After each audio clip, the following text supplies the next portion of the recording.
What's up, everybody? It's House Divided. I'm Jeff Ketchum. That is Chad Hastings. We're going to be here with you for a little while talking Texas football, Texas recruiting, a whole lot of recruiting coming out of the weekend. We'll talk visits and canceled visits and upcoming visits and spent visits and maybe summer visits and coastal visits. We're going to talk visits. Visit your ass in that QR code and go join Orange Bloods if you haven't done that. And then go visit the thumbs up button and subscribe button and click some stuff. And oh, by the way, feel free, jump into the Specs chat and have a good time. Send us some super chats. Super chats kind of took over the Overreaction Monday show today, Chad. It just kind of happens that way sometimes. I saw that, man. They were throwing money at you like you were one of those. No, they weren't. It was like $15 total. It was like you were one of those porn stars back in the day that would come in for a session at the strip club, man. They were throwing it at you. I got a $5 super chat and a $9.99 super chat, and I spent like 30 minutes on each. So, yes, I was very much like a porn star from like the 80s. Hey. But not in the way that you just tried to hype it up. No, I will tell people, depending on how you phrase your super chat, you can get a lot for your money out of a $9.99 super chat with Jeff Ketchum. You can really get your money's worth. Especially when I'm solo. I didn't have anybody to rein me in. Like, hey. Topic. Come on, Ketch. Come on back, Ketch. So when we were talking about, like, how should we approach the show today, you're like, did you talk so much recruiting that we can't talk recruiting like in our show? And I was like, I don't think so, Chad. I got sidetracked. So if there's one thing that we can probably do is play the hits, talk about everything. There's actually been a couple of interesting updates that have come out nationally over the course of the last couple of hours, but no reason to bury the lead. We can start with one of the things I absolutely did talk about. And it's a guy that wasn't on campus this weekend for Texas, but a guy that we talked about a lot last weekend coming out of his visit to Texas. But Lamar Brown, badass 5-star out of Baton Rouge, visited Texas A&M this weekend. Two things kind of emerge. One, Texas A&M feels like they're the big dog right now in that recruitment, which they very well may. Mm-hmm. There's a lot of people, you're hearing a lot of the Aggies backed up the Brinks truck. And it's like, I mean, if that's what they did, that's what Texas did with Justice Terry. So, hey, you got to lean into your strength sometimes, Ketch. And one of the Aggies' strength is revenue and NIL. Well, and look, one of the things I think we're going to have a conversation about because it caught your ear is this idea that maybe the national championships of the next few years will go to the programs that best managed in maybe the 3 to 6 months leading up to the announcement of the settlement agreement being officially approved. Whole lot of legwork's been done by schools all over the country to protect assets and be able to potentially open up a cash flow in the short-term future that gives it an advantage in revenue sharing that maybe some other programs who are a little less on the ball, maybe not as fiscally strong. I mean, it just kind of depends. We haven't yet seen this thing completely play out. And I don't know that we'll ever be privy to the books in a way that we'll truly know how this has worked out. But, you know, I cannot shed tears for anybody if the conversation sounds like, well, the other schools showed up and they spent more money. And it's like, okay, well, that's fair. Like that's fair. It's completely okay. And A&M may have done that this weekend. I think, though, that gets into a conversation of when we look at this kid's recruitment, how do we think it's going to play out? He cancels a visit to LSU this upcoming weekend. He's from Baton Rouge. The thought has always been for the last few months that this kind of looked like an A&M LSU battle. He visits A&M. He cancels the LSU visit. What did we say a weekend ago when Felix Ojo's canceling a visit and we start to see other visits get canceled immediately after visiting one school? These are signs. I think the betting favorite would say that Texas A&M is the favorite. I would say this looks like a recruitment that literally, if you told me tomorrow, hey, the visit to LSU is back on, I would go, okay. Yeah. If you told me he's going to visit LSU in the fall because he lives in Baton Rouge, I'm going to go, yep. And if you tell me that this is one of these recruitments where in November, all of the schools involved have a better idea of what their NIL spend and what's available with revenue sharing in the 2026 calendar year, what it might look like, one of these schools may have a pot of money that is more freely available to him specifically than the others. And so, yeah, I kind of look at this and I wonder, and I'll go back to when Colin Simmons committed to Texas, Chad. One of the conversations that we were having about that as it happened was Texas won't trip out if they're not the pick in what ended up being like early August, because they felt like at the time that recruitment might not get decided until November or December. So there's no real reason to stress out about the summer. We saw it happen a year ago with a number of players. Now, look, they lost to Corian Moore around the 4th of July, and that kid never wavered. So sometimes these commitments stick, but more often than not, we saw chaos in November and December with regards to flips, and we saw it specifically at Texas where they closed with a flurry. They landed with guys that people a month ago wouldn't have even thought. Hell, there were people the day of Justice Terry's announcement that didn't think that Texas was even in the top 3 for that kid's signature. So a lot can happen late. I think I have a more cautious, everybody should be wary of a recruitment like Lamar Brown and getting too high or low on June 16th.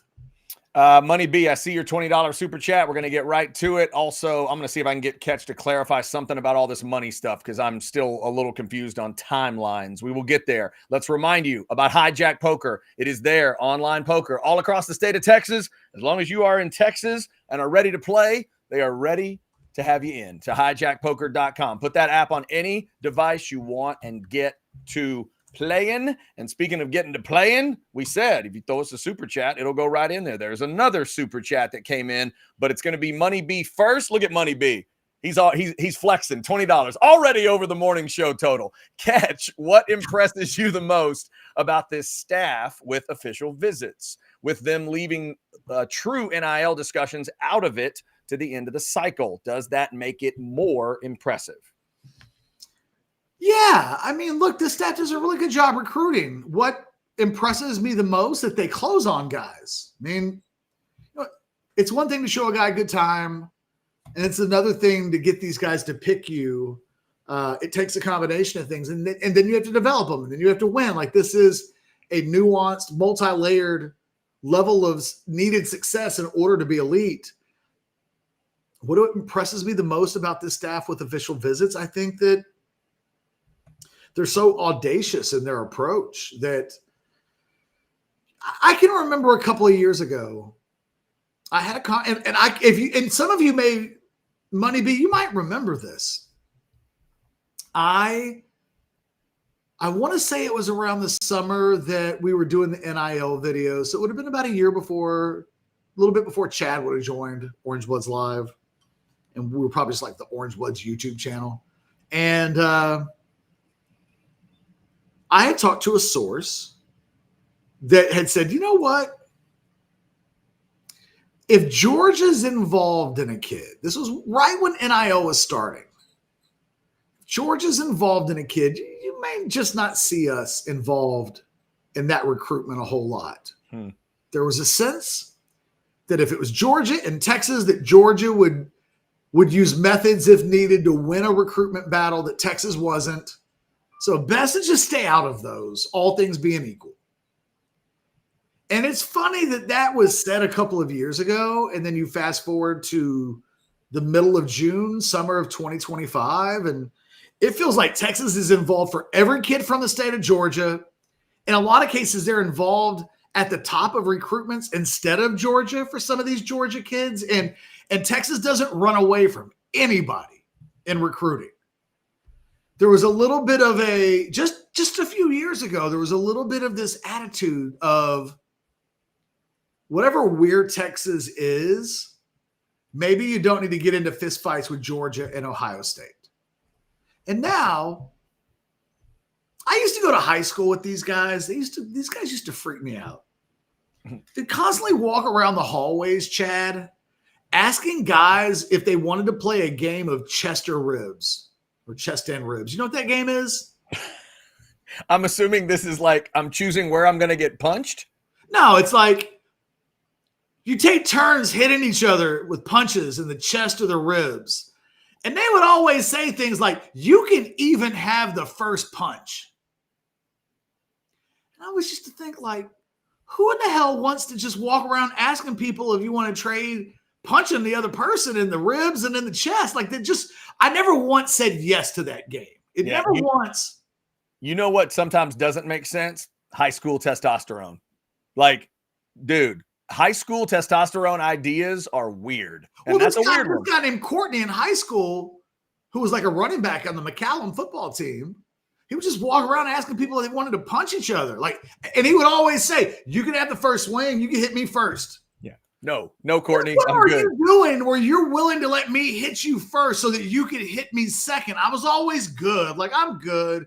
I'm good, Courtney. I'll see you at lunch, man. Texas is the guy, though, that walks around the high school asking people if they want to play chest and ribs. And they're like, hey, man, you can hit me first as long as after you hit me, you acknowledge that I get to do whatever it is that I have planned up my sleeves. That's been Texas's philosophy of recruiting the last few years. And it's audacious. And I think that, you look at this weekend, it's real easy to talk about Felix Ojo. It's real easy to talk about Jalen Lott, the number 1 and number 2 players in the state of Texas, as far as I'm concerned. But everywhere you look, there are guys from out of state especially on the defensive line, where it's like, okay, well, Texas is having a hard time finding defensive linemen in the state of Texas. So what are they doing? Georgia, Mississippi, Louisiana. Like, they are recruiting those states, and there used to be a fear that existed. And I think the thing that impresses me the most is the lack of fear that this staff has.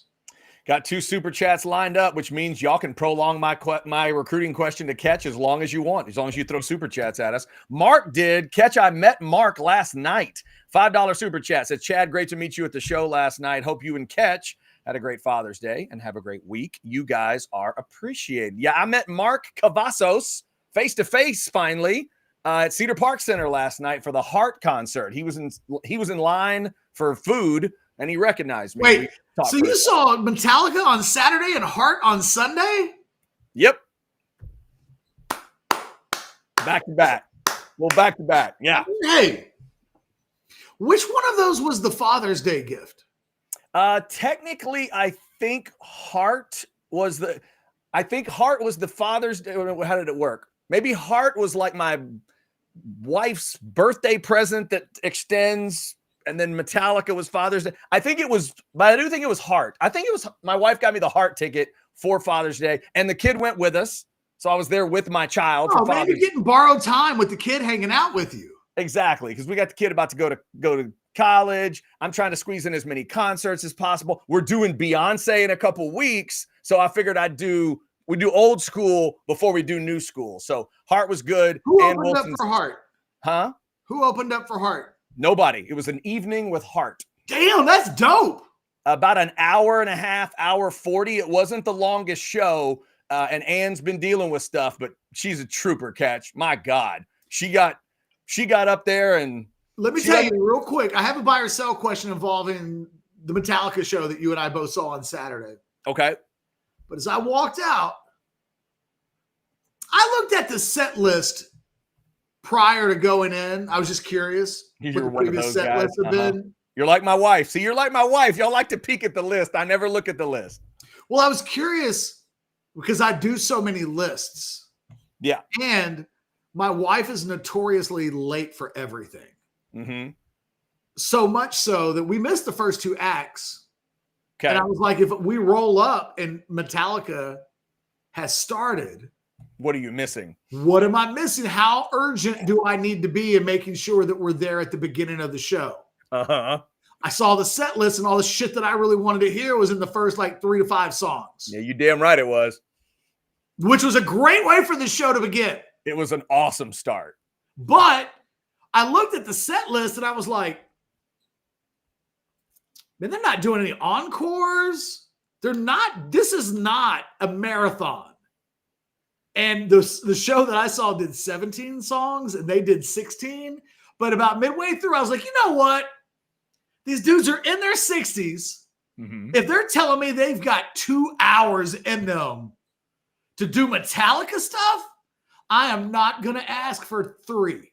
They're telling me with their actions, we're good for 2. Yeah. And if they were good for 3, they'd give us 3. They're not. And so I was completely okay with kind of a jam-packed, efficient, no frills. You get the show, you get the classics, and we're out. And it was and you know what? I did not leave disappointed. Had I not looked at the set list, I might have been like, wait a minute, it's over? But no, I'm not. Okay. Anyway. There you go. Mark, thank you for the super chat. It was great to meet you last night. It was really cool to see you. And we appreciate your appreciation of us. Thank you so much. Jay threw us a super chat, Catch, and it's back to recruiting stuff. Catch, are you surprised that after a few years now of kids making a lot of money, that we haven't heard any stories of kids letting that money get them in trouble? It's an interesting maybe a little, but honestly, that stuff just sounds like the kind of boogeyman stuff that people who don't want to pay kids used to put out as talking points.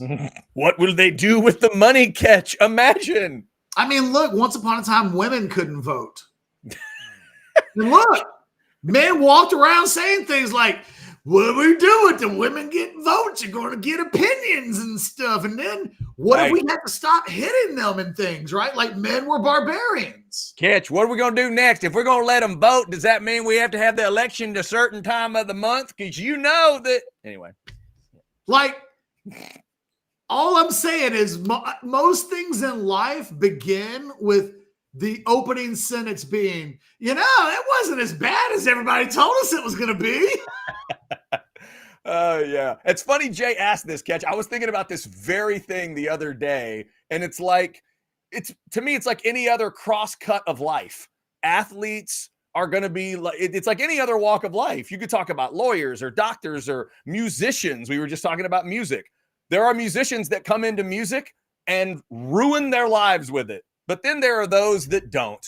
And you never hear those stories. It's like, well, where's that guy now? Oh, he's living on a beach because he invested all the money. He's in Malibu. He doesn't really do anything. Yeah, because he never destroyed a hotel room and he never really got addicted to drugs and he never did this and he didn't. Yeah, he's good. But let me tell you, Chad, Jay, let me give you the real answer to your question, okay? What this has done with every player in college football kind of has made them grow up faster. Because from the moment they're 17, 18, they've got real adults in their ears saying things like, yo, man, unless you want to blow 1.5, maybe don't be a jackass this weekend when you go home. You know, the people that you hang out with, you used to hang out with, they can mess up like your $2 million deal. Do you want to give any of that back? Because we have to. If you don't, I think that there are just more, and I think athletes are listening to these people. So look, when I was young, much younger, and I would hang out with college athletes, there wasn't anybody giving them advice. They were doing stupid shit on the regular. I can remember going to Dallas nightclub in the early 2000s, and on the Wednesday night before the Texas and Texas A&M game, there were players showing up because it was 69-cent night. And look, the games weren't until the night anyway. So, like, what if they showed up on and look, they pummeled A&M in those games. So let's not judge those players at all. Yeah, that's true. The Aggies are still wishing maybe they'd done a little more of that partying. It turns out the partying before the A&M game didn't bother the Longhorns as much as food poisoning or whatever. Right, yeah, exactly. They did it. They went Bobby Lane style. The party still resulted in good sports. So I think that, unintentionally, there are now lawyers and agents and parents, and there's just more people who are involved on kind of a regular basis who are really good soundboards. Even the worst soundboards are still soundboards. So even if it's like so-and-so has a brother who's involved and is way, he's a helicopter brother. He flies in, he's nosy, he's constantly trying to meddle. They're always asking for money. Okay, those do exist. But those guys are also in the ears of family members saying, hey, got to save some money. Can't be an idiot. Stay out of jail. I will say this. It sure seems like in the last 4 years, Chad, Texas has had a hell of a lot less players arrested than I feel like they had in all the years prior. In some of Mac Brown's heyday, and every dude's getting arrested all the time. Star players too. What'd he do? Broke into an apartment, took a TV, said it was his. What happened to him? Drinking and driving, crashed into a building. Oh, anything going to happen with that? Not really. Since all these kids started getting money, I have not. What have we had other than Ajay Hall getting hauled off because he got mad at a boot on his car, which literally everybody championed that. I think even Chris Del Conte came out the next day and was like, "Hey, we've all been there. We've been there, right? You've been there. UT parking, yeah."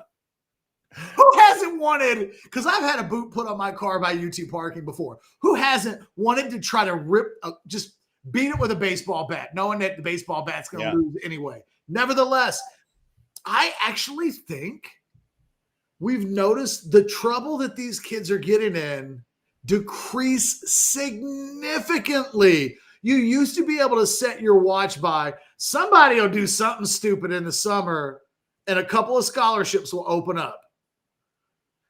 Texas is sitting at 85 right now, and my expectation is not by the time they get to August, a couple of dudes have been arrested, and that'll be 2 more spots. They kind of nipped that in the bud. Jay, thanks for asking. You got your $5 worth. Yep. Jay, you did. We told you. You can get your absolute money's worth on these super chats. I might write about that later. That's actually an interesting thought exercise. There you go. Thank you, Jay. We appreciate you for that. Also, real quick, before we do anything else, Catch, it wasn't just you and me in Houston over the weekend. Apparently, Christopher has a porch within earshot of NRG because rock is not music. Thank you, Christopher. Good to see you. He's screaming from the porch, baby. This isn't music. All right. But I thought we settled that rock is not music stuff like 70 years ago. No, hey, you know what? Christopher's still having the discussion. Christopher, you find people to have that discussion with. Don't do it with me, or Catch, but find somebody. You know what I watched this weekend that I hadn't seen in a while? What is that? Walk the Line. Oh, it's a great movie. And one of the scenes that cracks me up is Cash going into the record studio and playing those Bible hymns. And the guy just telling him, we've heard everybody sing a song just like that. You got anything you want to sing? And he's like, oh, yeah. He's like, you want some fury? I got some fury. It's just funny. In the end. That's the best scene of the movie to me. Yeah, I'm talking about it on the show right now. Right. That moment. Yep. And if the actual moment was anything like that, and they try to capture that thing, kind of the moment Johnny Cash became Johnny Cash. It's very cool stuff. Christopher, thank you for your musical opinions today, and thank you for checking out the show. We will continue to talk all this recruiting stuff. I do have a question for Catch. We'll get it to did I get it out? No questions. Still haven't got it out. I still haven't gotten my question out. We'll get there. We'll get there at some point. Real quick, let me tell you about sinus and snoring specialists. Y'all know how much I love them. And there's some good news, more good news coming out of sinus and snoring specialist. There's an additional doctor now that is joining them at sinus and snoring, along with Dr. Slaughter. Dr. Salvador is going to join them from California. He's got over a decade of experience.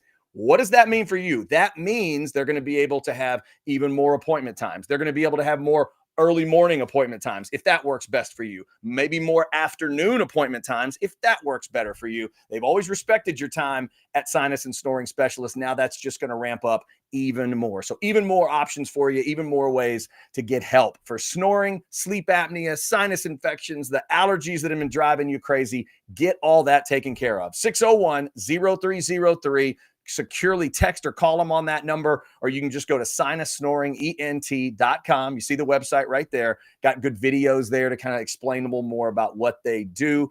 Feel clear, rested, and healthy with sinus and snoring specialists. Big shout out to them and all of our great partners. Shout out to you guys for jumping in the chat. Let me just scan, see if somebody did it. See, somebody prolonged the question a little longer, Catch, because Oscar has a $9.99. I disagree with the idea that money is making less likely, may be true for Texas, but just look at Georgia. It's not black and white. Anyways, prime on prime, who would you rather see, Billy Joel or the Eagles? Wow. Oscar throwing in a musical one at the beginning. Before we get to the music one, Catch, the Georgia comment is interesting because this pattern sort of formed in people's heads with those stories of Georgia and the crazy driving stories and all of that. And maybe some people linked that to modern college football, NIL, and that it somehow created that. Look, if there was more than one Georgia is a national anomaly. Because what other schools had the exact issues that Georgia has had? Right. So, Bama didn't have that. I mean, there's not drag racing killings and deaths and drinking and I mean, it's just there's a thing at Georgia that's going on. It's like a thing that Kirby's got to figure out. I would say, man, look at Texas A&M. It doesn't feel like they've had as many issues as they've had the last few years. And maybe I'm wrong. Maybe I'm talking off the cuff and I'm forgetting, but it feels like both Texas and Texas A&M have had stretches where there used to be a website where Longhorn fans were keeping track of Aggie arrests by the day. Do you remember that? Oh God, there was a time where Sumlin got compared to Urban Meyer in terms of numbers of arrests. You remember that little era where it was like there was a balance there of the number of arrests at the worst part of Sumlin for A&M was basically the same number as Urban's worst time in Gainesville. So it's been there. So yeah, I don't know, Oscar, if I could make that connection, because I think each individual kid's going to deal with stuff differently too. I don't know that NIL turns you into a wackadoo, somebody who wants to drive 150 miles an hour. I'm just telling you, man, we're seeing guys leave because they want to enter the portal. We're not seeing a lot of guys leave because they're getting into trouble. And I hadn't really thought about it until Jay asked the question.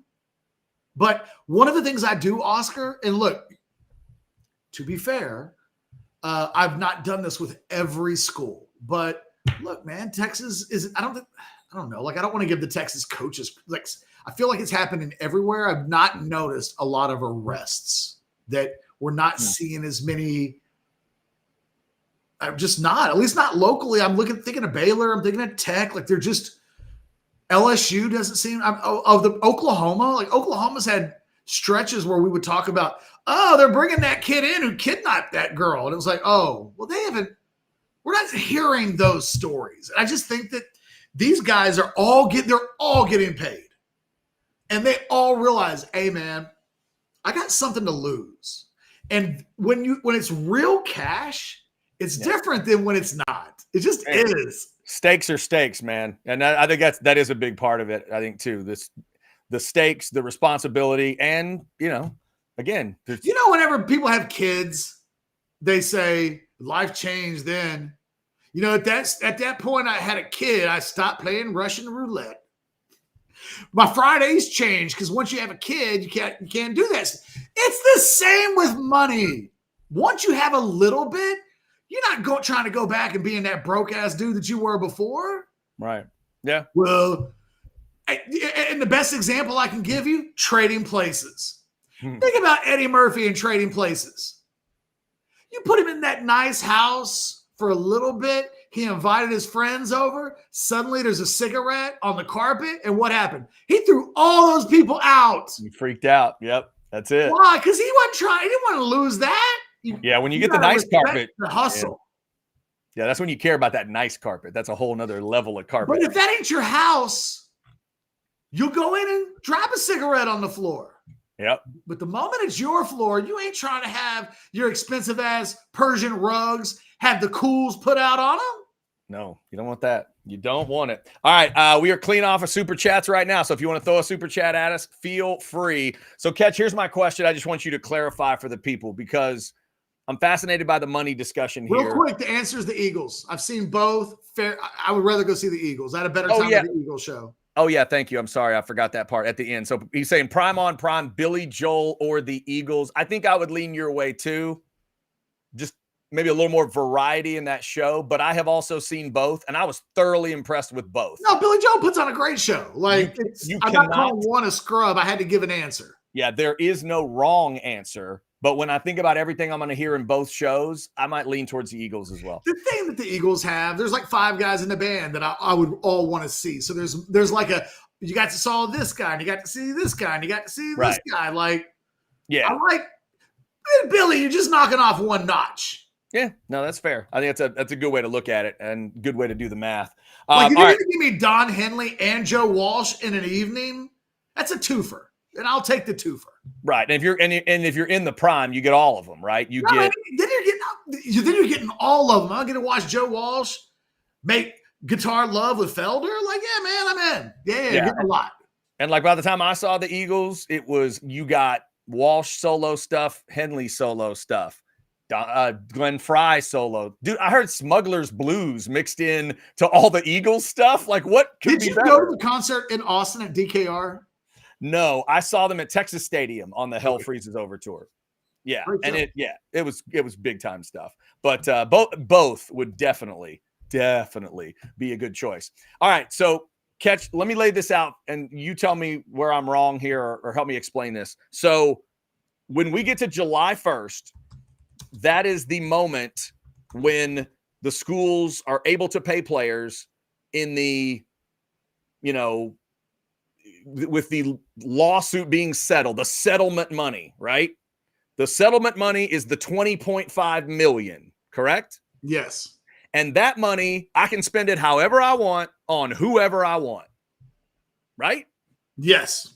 Okay, so every year, if I want to give $18 million of it to Arch Manning, because that's the number his granddaddy wore, I can do that. And nobody can tell me no. Then in the world of collectives and stuff, you can still do as many deals as you want. You could do unlimited deals, but every single deal that's $600 or more is going to be audited by Deloitte and whatever that company's called. Correct. Okay. But you've also told me that if things have already been set up by a certain time with a player moving forward, let's say a 2-year deal like you've talked about, that doesn't apply to either one of those things for the next cycle. That's true? If the payments are made before July 1st. Okay. Literally, while we've been on the show, okay, I've been exchanging texts with a source about this very topic. Okay. And I asked the source, did you guys beat the deadline?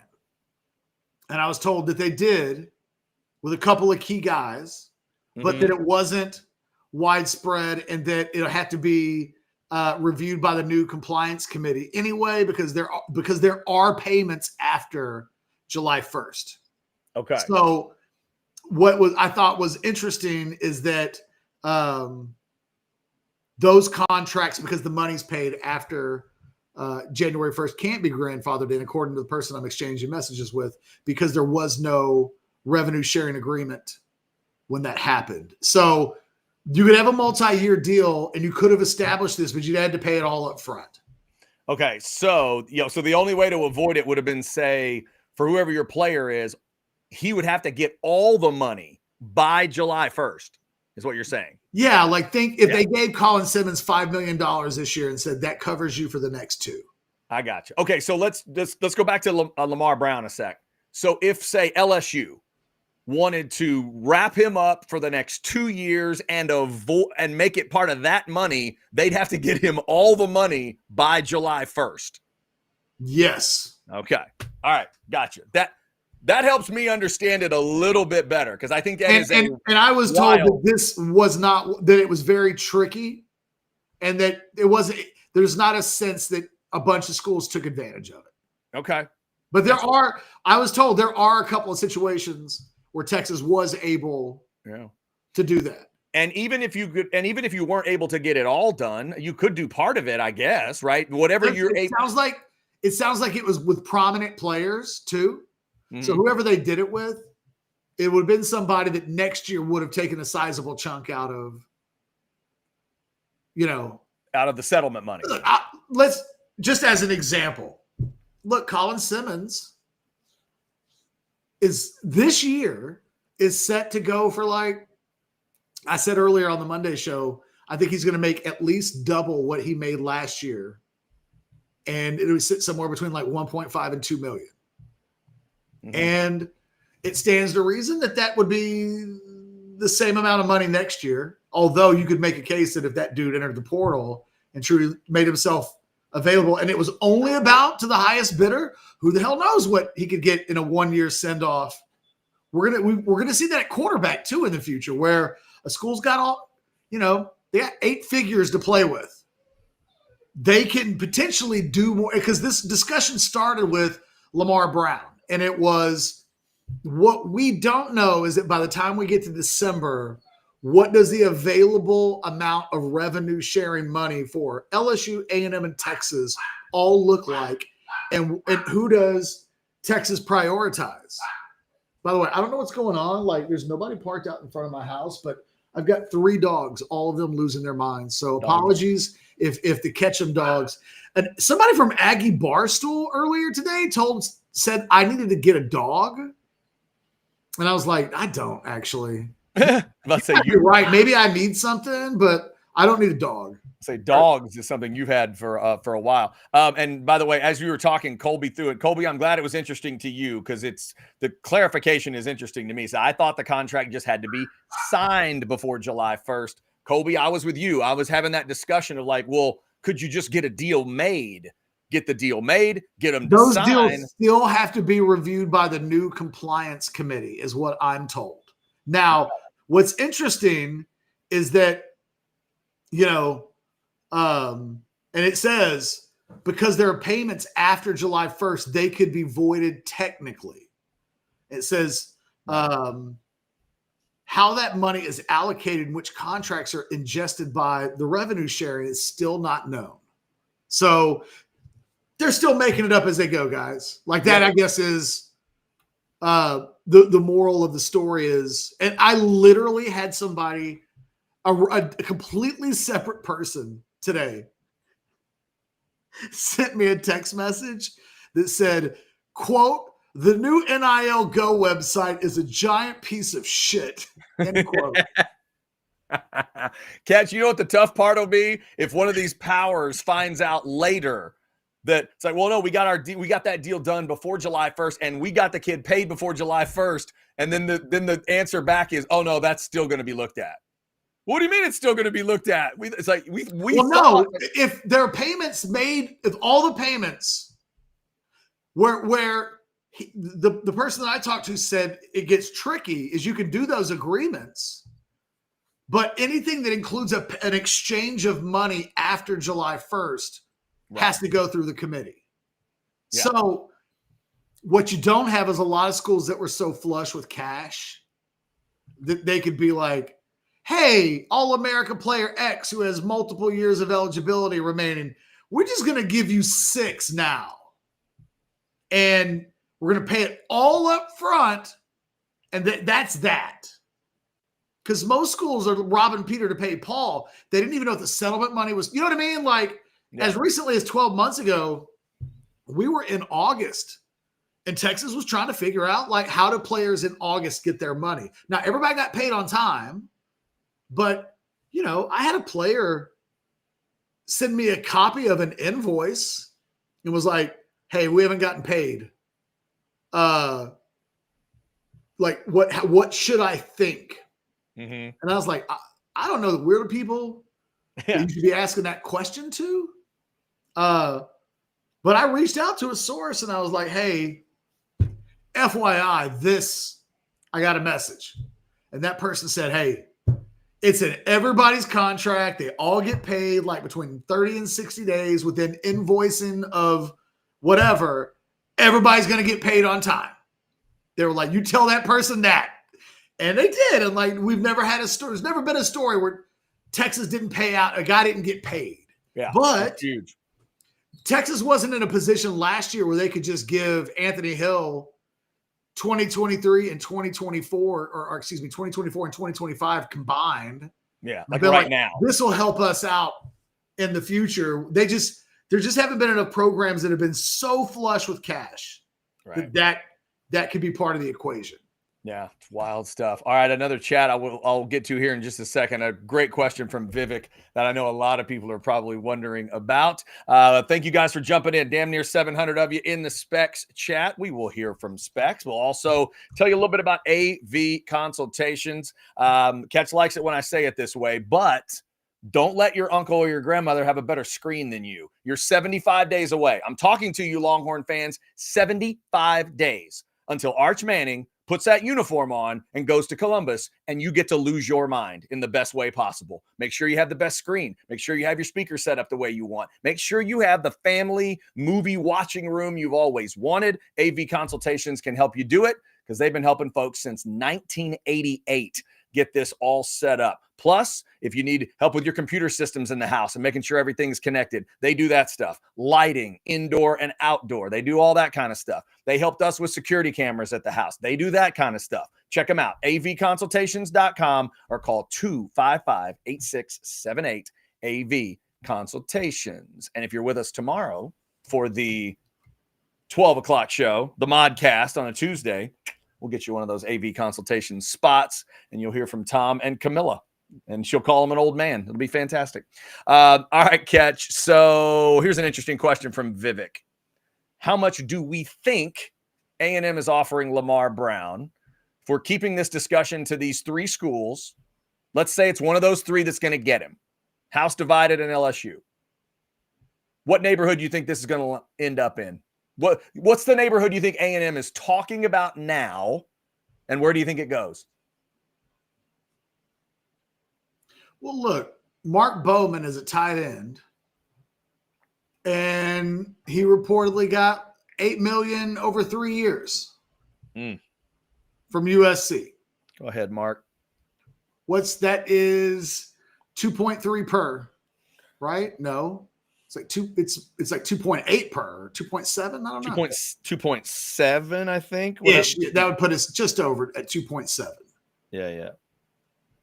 So 2.66666. Yeah, my guess is, we're talking between $2.5 and $3 million. I would guess. Man. Per. Yeah.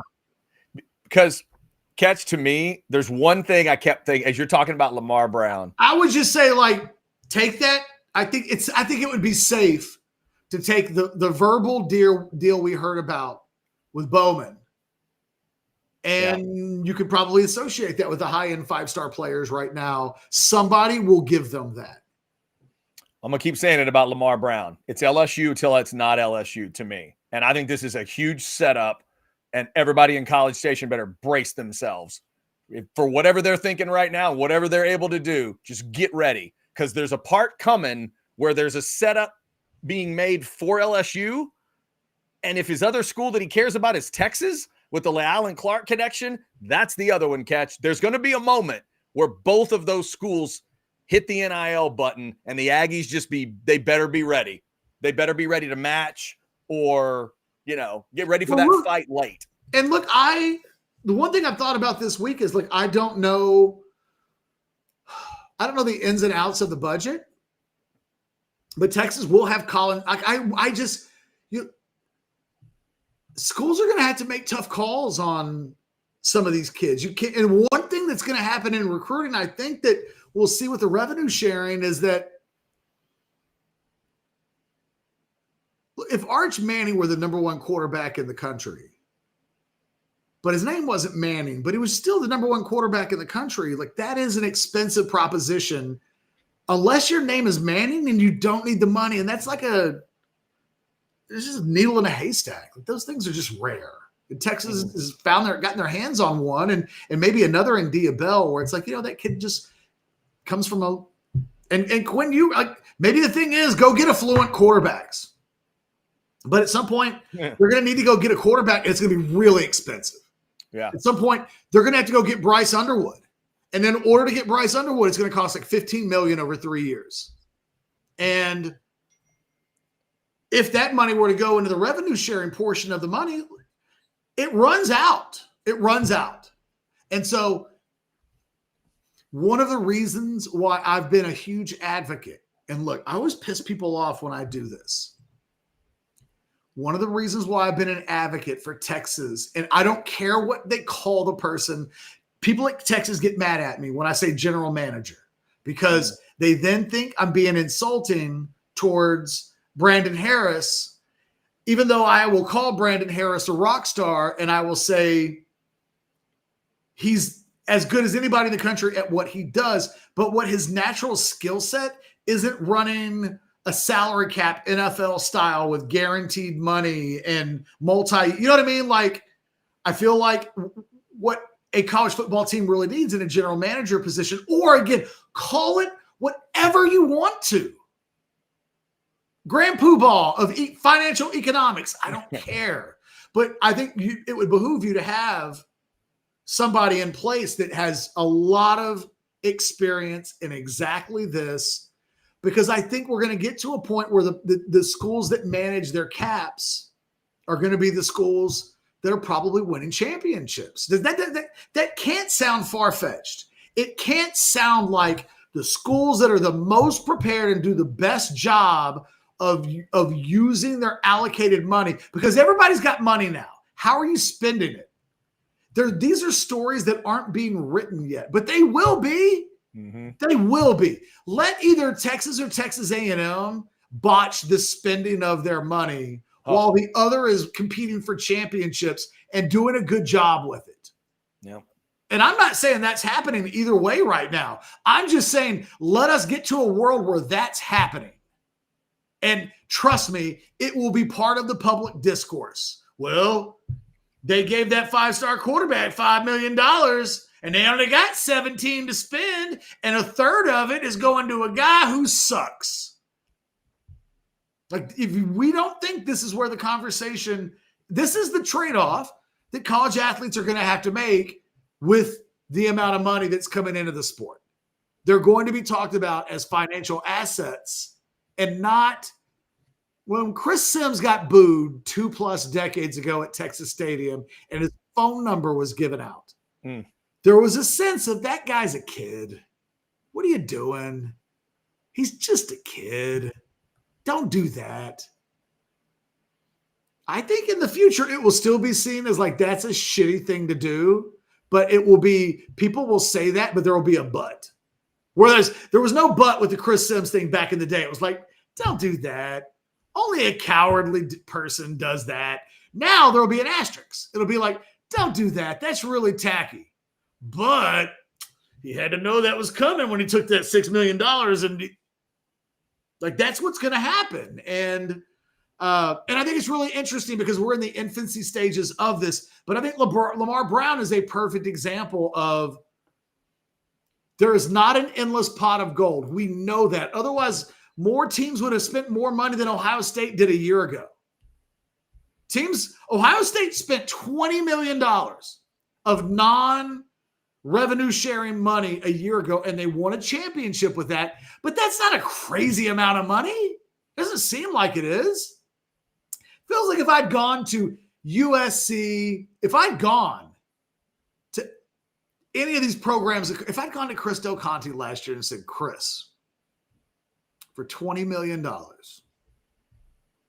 football national championship. Who's not taking that deal? Right.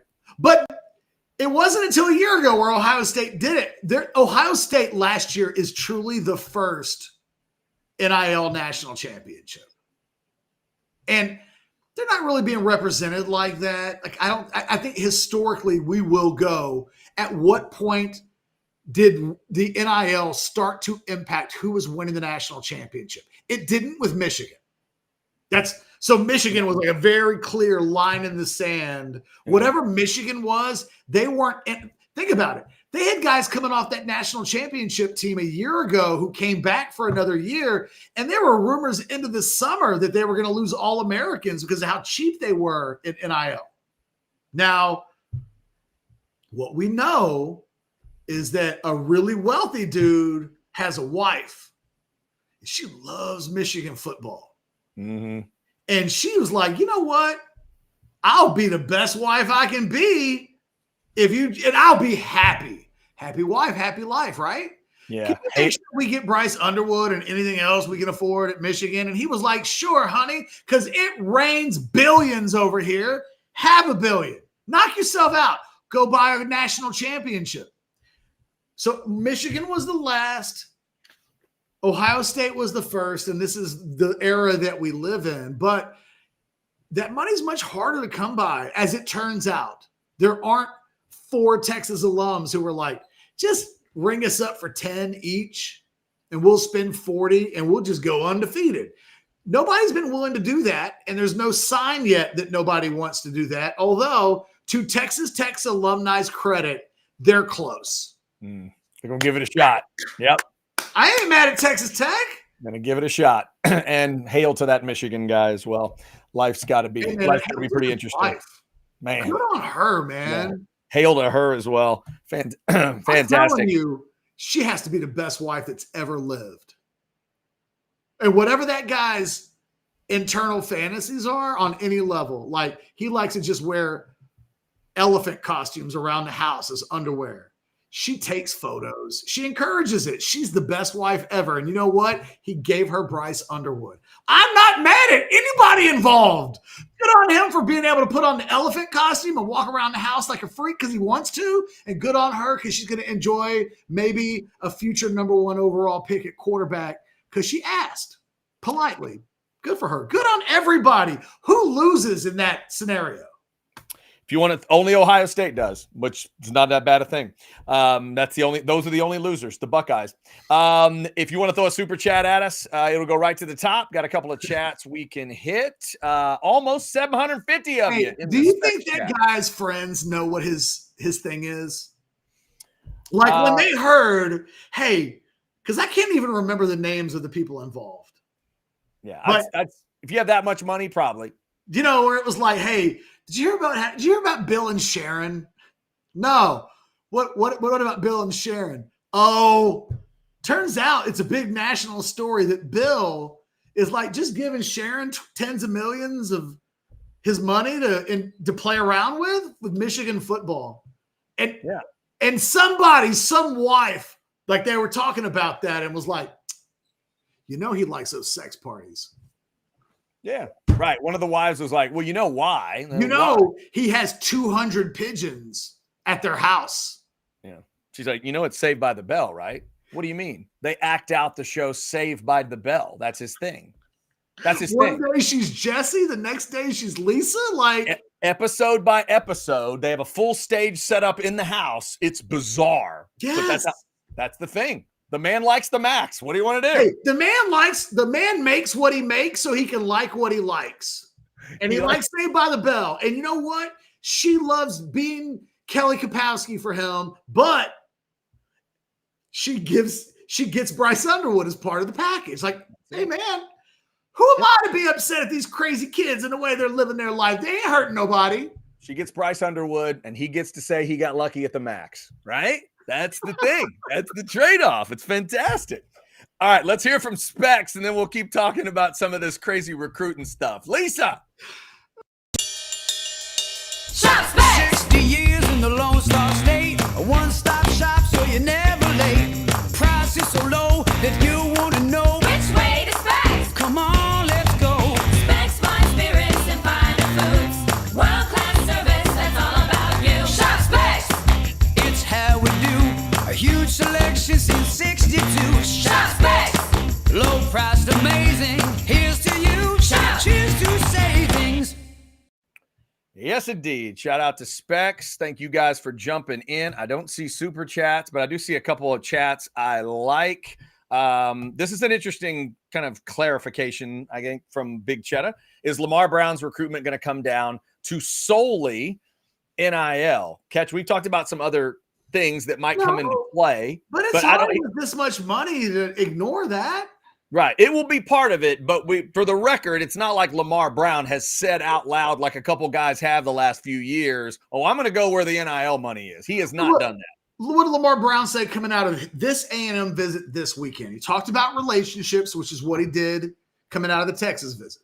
Yep. He talked about A&M's put like 11 dudes into the NFL from the defensive line in the last, 5 years. I don't know what the exact number was, but it was like, yeah, you know what that sounds like? That sounds like a talking point that a coaching staff wants you to talk about. Whenever people start talking about NIL, you say, oh, they develop guys for the pros, and that matters to me. These things are not mutually exclusive. They can all exist together. Do you know who also has put a shit ton of guys into the NFL along the defensive line? Texas. But wait, there's more, kids. Do you know who else has put out a shit ton of defensive linemen into the NFL in recent years? LSU. LSU has, yep. So he literally, those things kind of wash out, if we're being completely honest. I mean, we could argue, hey, look what Kenny Baker and Bo Davis have done in the last couple of years. They had 6 guys draft 2 in each. I get it. But A&M's had a bunch of dudes drafted 2. So, at LSU too. Like nobody's going to be like, LSU, the scrubs they've been putting into the draft. No, like all of these schools produce these big, Alabama, Georgia. Guess what they all have in common? Well, they're all in the SEC. Touche, right? So it helps. Texas very quickly acclimated. They all have a bunch of big dudes, and they all go to the NFL. And God, we could even talk about schools like Ole Miss and Mississippi. Like everybody's dude can almost pick a blind, other than Vanderbilt. You could almost pick any school's name out of a hat and go, I've decided to go to Florida. Why are you going to Florida? Because they have produced a bunch of dudes in the NFL at my position. Oh, true. Like who hasn't? No, it's true. And also, Big Cheddar, remember the Lamar Brown thing. If you're a Texas fan, you want that relationship with Alan Clark to be a big part of this. Not a big part, but a part of it too, because it's something you have that none of these other schools have. I would just say this, Chad, and I think you said it earlier. Look, I think you have to ask yourself, what would Sidney Bernstein do? Okay? And I feel like if Lamar Brown went into Sidney Bernstein's office and said, what is the best way for me to get the most amount of money in my recruitment? I feel like Sidney Bernstein, before he put $200 in a hand and played a magic trick, he would tell him, well, who's the school that's going to be the most desperate to get you? And I think Lamar Brown would say, well, LSU, because I'm from Baton Rouge.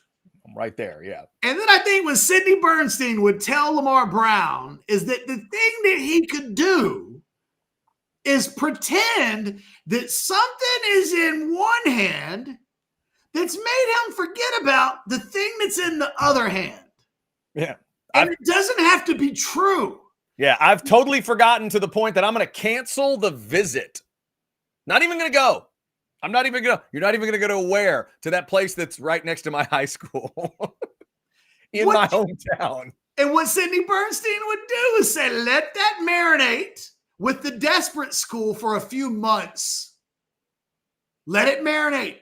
Yep. Let it sink in that the 5-star who you can literally hit a rock from our university to his high school is going to one of our rivals in the SEC for money. I thought we ended this shit with Bryce Underwood.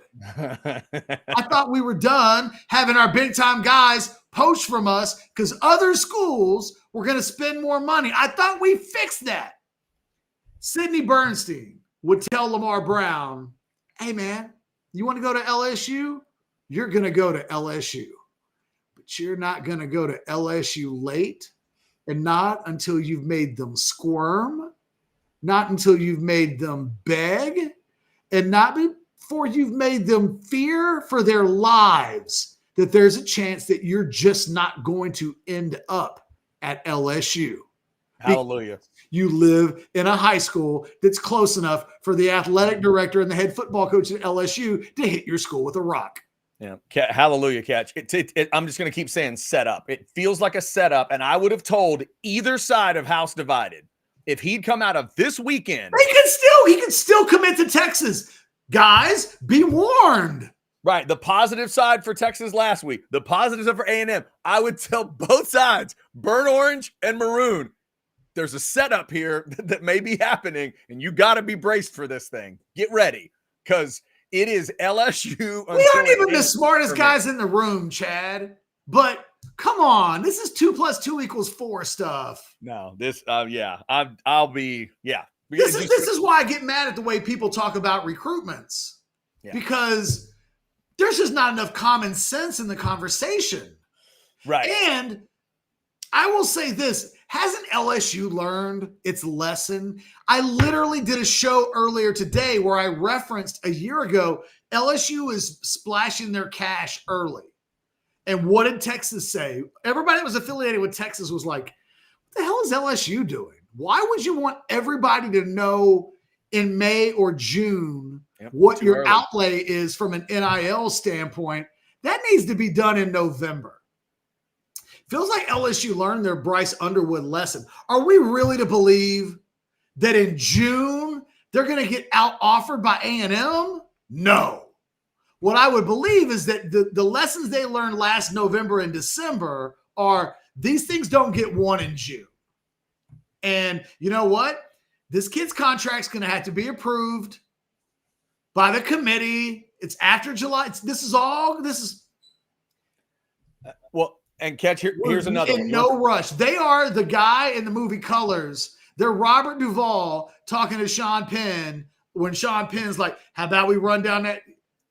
And Duvall gives in why would we run down the hill to meet all the pretty little maids? We can walk down the hill and meet them all. That's what this is. There's no rush. Yeah. Here's another thing. You want to apply a little pressure? You want to let it roll a long, long way? Guess who LSU hosts on October 25th? The Aggies. I mean, this stuff is not rocket science. If you really want, because here's a weapon. If you want to make LSU squirm and sweat and pull NIL money, you know what else you can make them do, Catch? You can make them use Tiger Stadium. If you really want to. It's like, make them think you don't care. Make them think you're not coming. But then force them into pulling you in for that official. You want to save it? Save your official till the season and make them do it on a game weekend and really give you an offer. I don't even think Lamar Brown truly knows what all this is going to be like in reality. What is it going to be like to have all – first of all, his situation is completely unique to this recruiting year. There's nobody else that's in kind of the recruiting battle that he's in, that lives in the city that he's in. Very unique dynamics. Right. But going along with that, he doesn't know what it's going to be like to live in his own skin in that city. He gets an invite to go to – it's one of the things I said about earlier today. Look, Notre Dame thinks, Chad, that they're going to get Jermichael Finley's kid. Right. He was there this weekend again? He was there this weekend, had a great time. He digs South Bend. Loved it. Yeah. But, and look, Caden Finley could commit to Notre Dame tomorrow, although he's visiting Texas in the upcoming weekend and probably not. But Caden Finley could end up at Notre Dame. Were you going to tell me that kid's not going to come to a Texas game this year when they could be number one by the time they play their first home game? They may be number one when they play their first road game. Yeah. Jermichael Finley and his son Caden Finley aren't going to come to a Texas game this year. When Arch Manning's the quarterback, they've been coming to Texas games every year. They're not going to come now? Come on. One of those September games that feels like a parade route, or one of the late ones against Arkansas or A&M? Come on. They're coming to a game Yeah. And Lamar Brown's going to an LSU game this year. You know what? Probably the A&M game. It could be. They also host Florida earlier in the year. I mean, it's Tiger Stadium. They're going to host some games that matter. That's right there. They'll throw them. There's going to be a night game. This just in, Catch. I bet LSU plays a night game this year. There's my limb. There you go. Would you rather go to the game and be treated like a god, or would you rather stay home and watch it on TV? Hey, you've heard that story about why Shaquille O'Neal decided to go to LSU, because they took him to a night game at the football stadium, and the place went crazy for him. I'll tell you the story. They can do it for Lamar. Let me tell you the story. Okay. I was part of the Rivals.com crew who took the 2000 Rivals All-America team to Maui. Okay. And on the way to Maui, we stopped in LA for a night. Nice. And I went out that night, probably unethically so. Mm-hmm. And I went to a bar where some current USC and UCLA, it was in Malibu. I think it was in Malibu. It was like on the beach where some USC and UCLA players were hanging out. This was like, I guess, maybe school had just gotten back in session mid-January. Mm-hmm. And a prospect that was looking at one of the LA schools showed up, took a cab. We ended up in the same place. I saw he was there. None of my business. I'm kind of minding my own business, right? Mm-hmm. About an hour into the evening, there's a semicircle around the bathroom, the entrance to the bathroom. Mm-hmm. I'm like, what's going on over there? The hosts of one of the schools, one of the players, had informed a co-ed who was a student at the school that so-and-so is a 5-star. I won't say the position because y'all can look it up, but was being recruited. Mm-hmm. And that girl did him a solid in public with a semicircle around him just because he was breathing, Chad, just because he was there.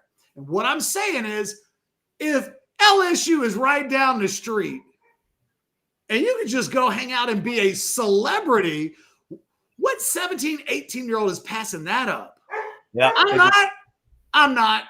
No, it's going to be hard to beat. It's going to be hard to beat. And also deep down from the other perspective, if in his soul, Catch, Lamar Brown knows he's going to go to a school that's not LSU, I'd still take that treatment during the season. I remember when Matt Nordgren took his official visit to LSU a quarter of a century ago. And then I'd just go to another school. Yeah. And then I was like, hey, man, how was your official visit? He was like, no official visit is better than LSU. I met Britney Spears. Oh, yeah.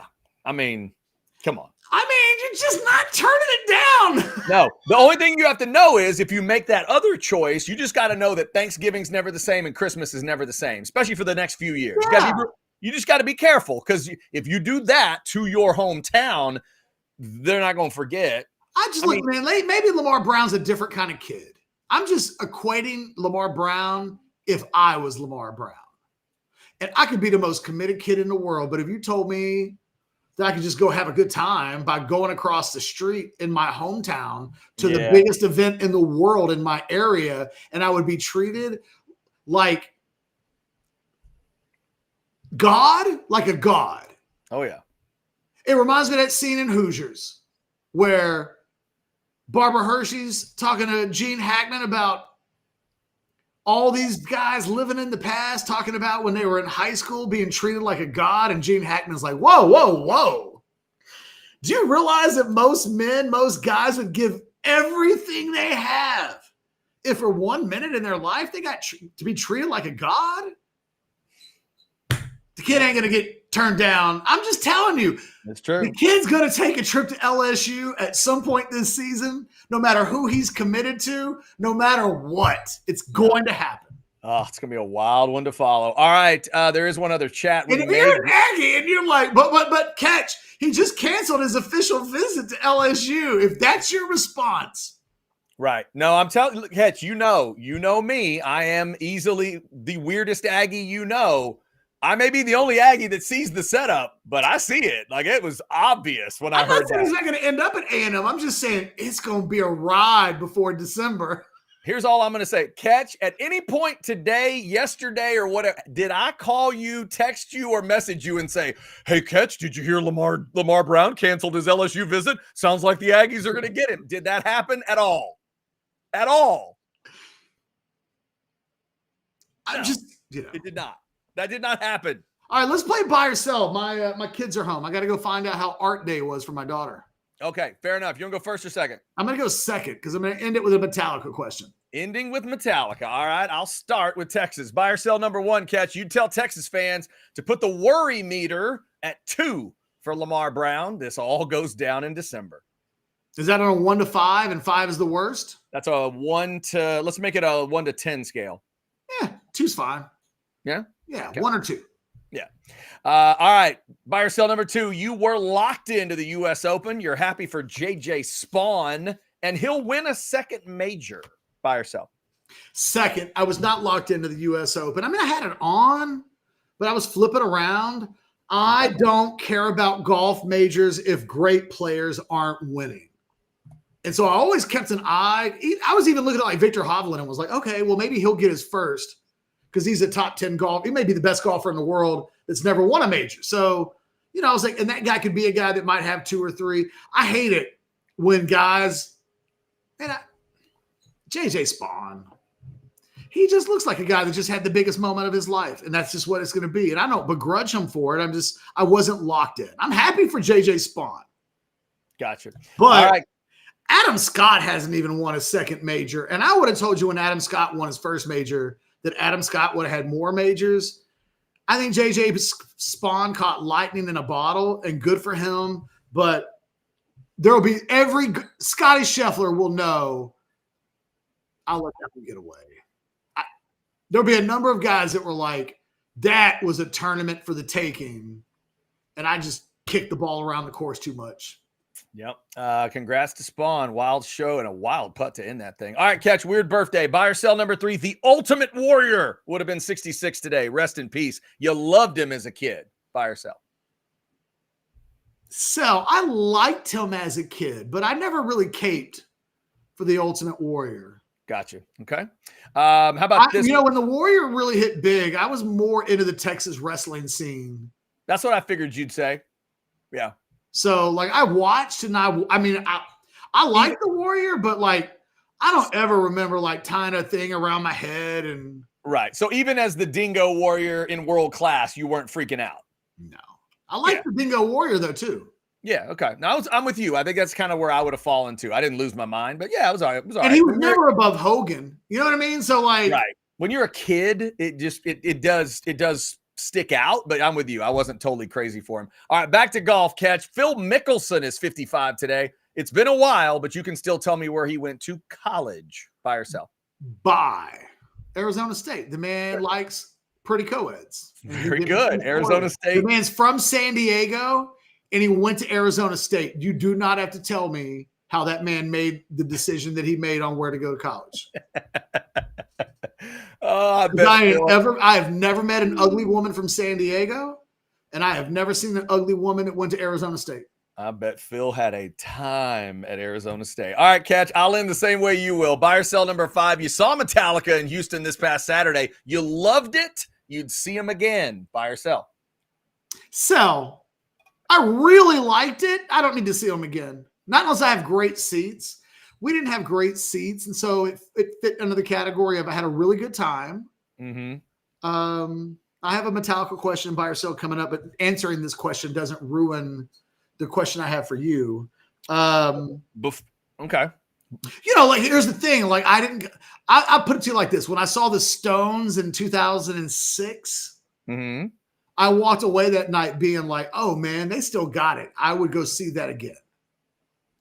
I didn't feel like after watching Metallica on Saturday that in 2 years they'll be, if they can do the same show in 2 years, good for them. But like I knew in real time, I'm not getting the Metallica. And I was a little disappointed by it. Like, I was okay with it. I was more proud that those guys are all still alive and still able to play a 2-hour show. But I knew I wasn't getting, and I love that they played their real hard stuff early, right? It was like, because that's when they'll have it. Mm-hmm. So Yeah. at the end of 2 hours, I don't know if that's the time to play the real mind-melting garage band type stuff. Gotcha. Before you get into yours, Catch, why don't you tell the folks about Rogue Shop? Because I know you got to roll as soon as we're done with buy or sell. I mean, it's real simple.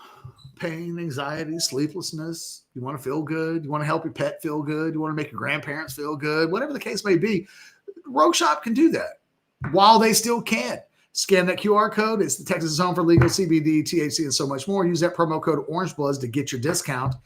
The product is great. The presentation is great. The people are great. They're great. Get hooked up today. Sponsor of the Monday Overreaction Show and proud sponsor of Orange Bloods. We love our Rogue Shop. I was texting with Richard earlier today, as a matter of fact. He was just letting me know if Orange Bloods needed it, because I wrote about, we have a decision coming at Orange Bloods the next couple of weeks. Let him know he's got my back. Thank you, Richard. Nice. Very cool. Shout out to Richard and the Rogue Shop crew. All right, Catch, what do you got for me? Buy or sell number one. I didn't get these into the system in time because I was lazy. Okay. Although I'm on like hour number 2.5 of a show, so like I'm good.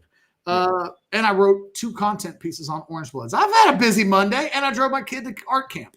Buy or sell. I don't know why I'm trying to justify my existence to the audience, but I apologize. Of all the people you don't have to explain yourself to, it's definitely me, but I hope the people appreciate it too.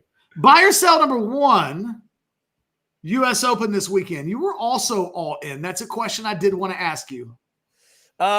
Ultimately it's a sell, and mainly it was sort of scheduling, just because we were traveling and coming back and everything. So normally on the majors, if I'm home, I'm always in on the Sunday. I ended up recording it, but I just didn't have time to go back through it all. So I've got it on the DVR, but no, I was not totally in. I went back and saw the highlights, and it's a cool story for Spawn, but I was not able to lock in. I'm like you in terms of, if those massive names are up top, I make myself really get into it. When it's lesser names, it's sometimes it doesn't happen. So that's what happened with me. Buy or sell number two. You think Mike Elko makes it to year 5 at A&M? Whew. 4, 5, 6, 27, 28 is the season you're referring to? Wow. That would be 3 more years, and then can he make it to a 5th? Can he make it to a 5th year? And I guess not can he, will he? Yeah. It's a will he more than anything else. I mean, it's this version of college football. Right now, that feels like a sell. Right now, it feels like a sell to me. I always think of it in like 3 to 4 year increments, with the pressure that's involved, with the conference we're talking about, with the rival showing up and doing what they're doing right now. Deep in their souls, Catch, there's no way the power at A&M doesn't react to that stuff.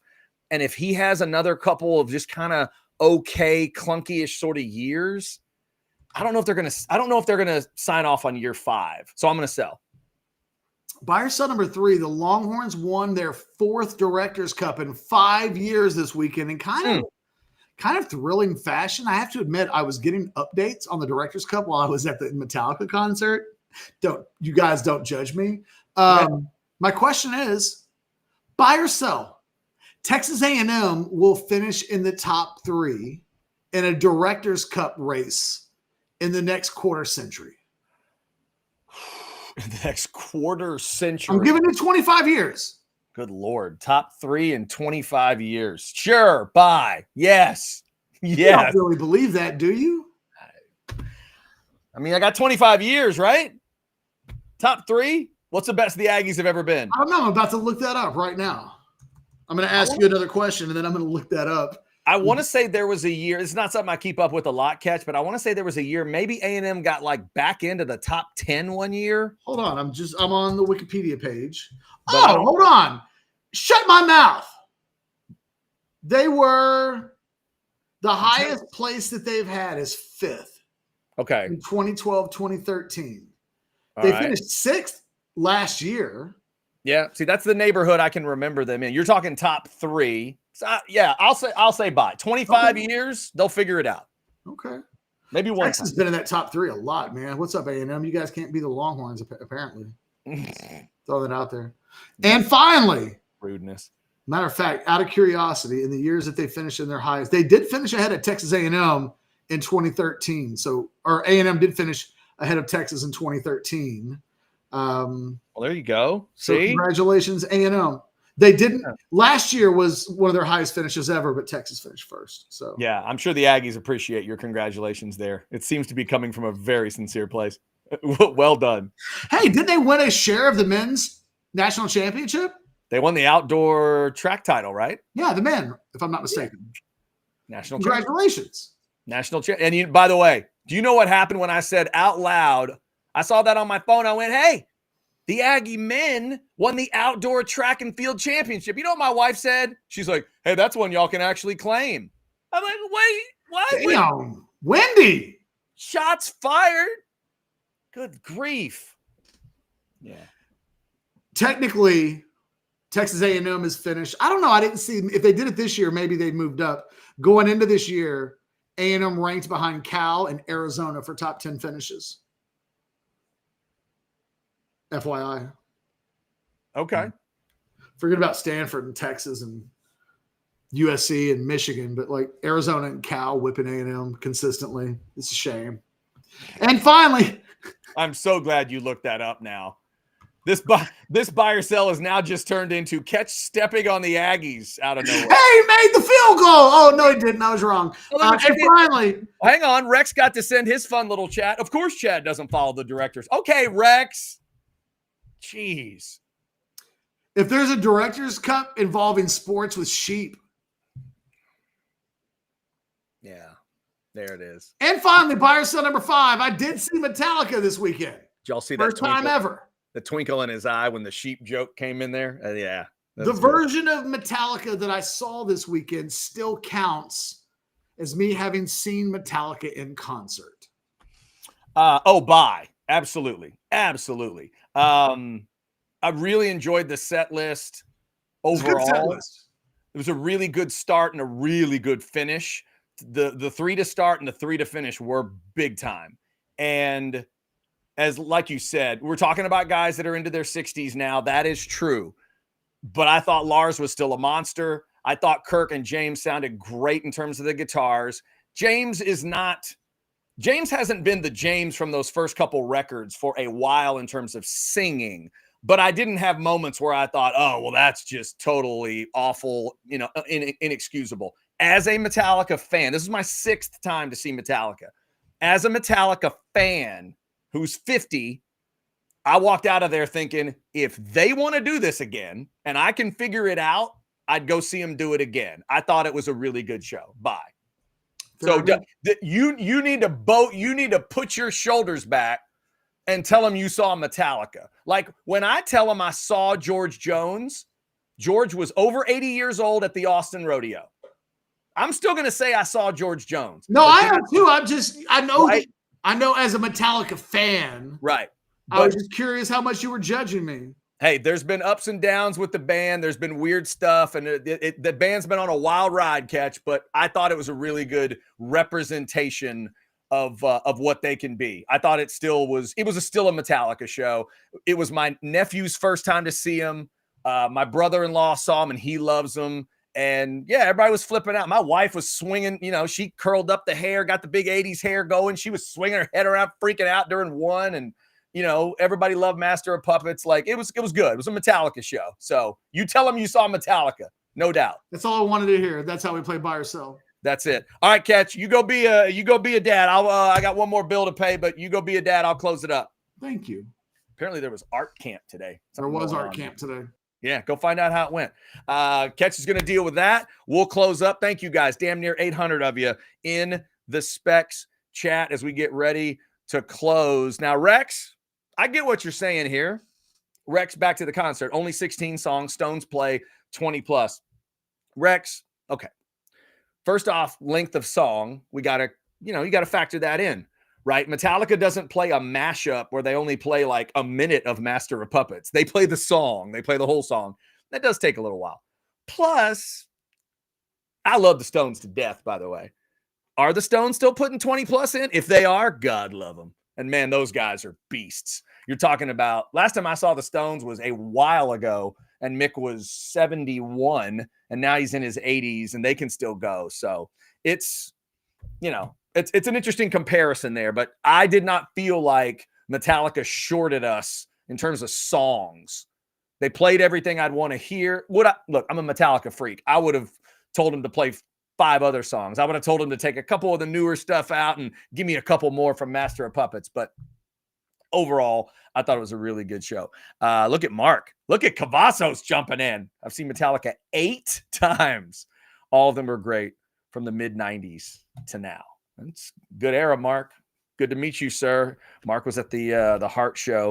He probably did what I did. I saw multiple people last night at Cedar Park.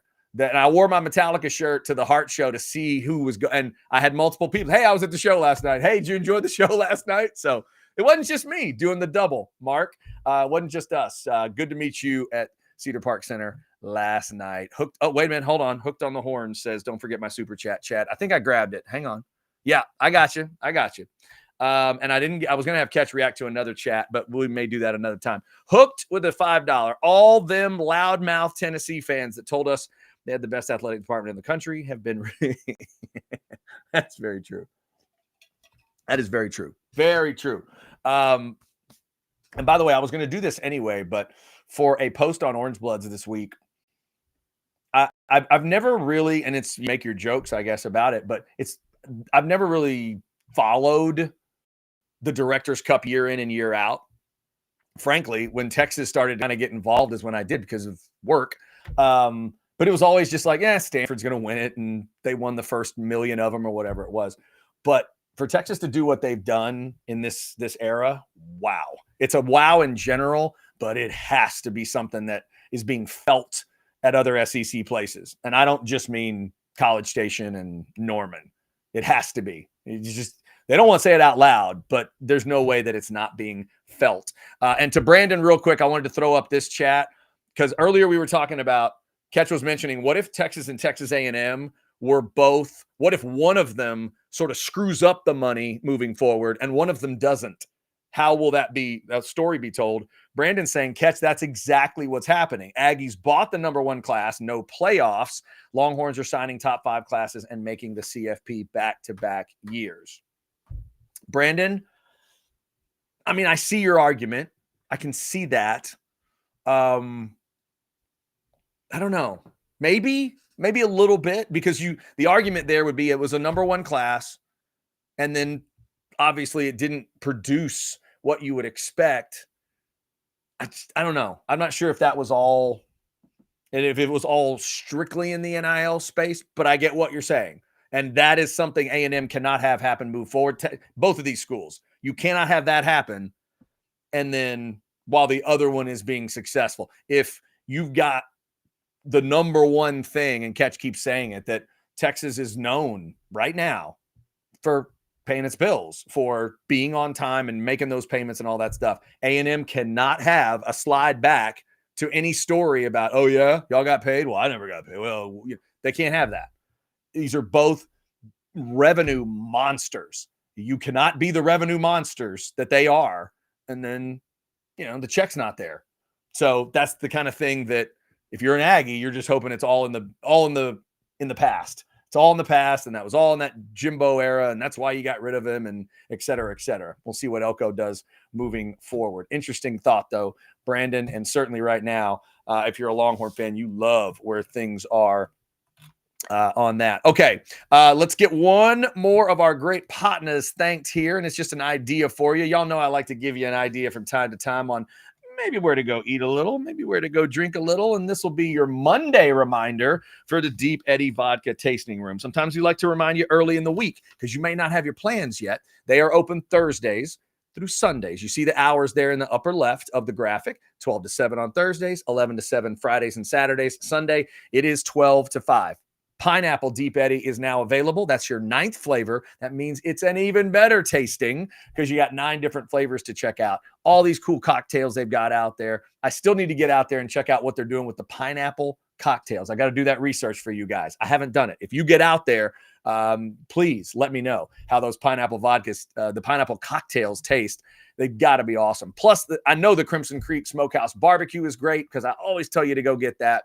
They got the food truck right there on site. The barbecue's awesome, and you just order it on your phone. They let you know when it's ready. You walk up to the bar and grab your food. It's great. It's a great setup. We always have a good time out at the Deep Eddy Vodka Tasting Room, and we are headed towards summertime, which means there's definitely a trip coming to the Deep Eddy Vodka Tasting Room. Have yourself a good time. Do it responsibly, of course. You're headed out there to beautiful Dripping Springs in the Hill Country, so be careful doing it, but have yourself a great time at the Deep Eddy Vodka Tasting Room. All right, let's see if we can clean up a couple more chats before we are out of this. Let's see. Oh, this is one from Colby. Chad, did the Aggies ever reprint the season ticket where they misspelled the player's name? Yes, Colby, but only if you wanted it. They reached out to my dad's a season ticket holder, so they asked, and I think my dad had it sent to him. I think he did. Yeah, I think he had both of them. And remember, it was Connor Wigman. And by the time it all got reprinted and sent out, I don't think he was the quarterback anymore, depending on the timing of it. But yes, they did resend him, which was silly. And it was silly at the beginning that they misspelled his name, but then to go through that whole process. But yes, it wasn't automatically sent to everybody. You could get it sent to you if you really wanted to. So there it is. Yeah, no, they did not do this. They did not say he's not even on the team anymore, save the money. They let you choose whether or not you wanted it. It was rather silly. All right.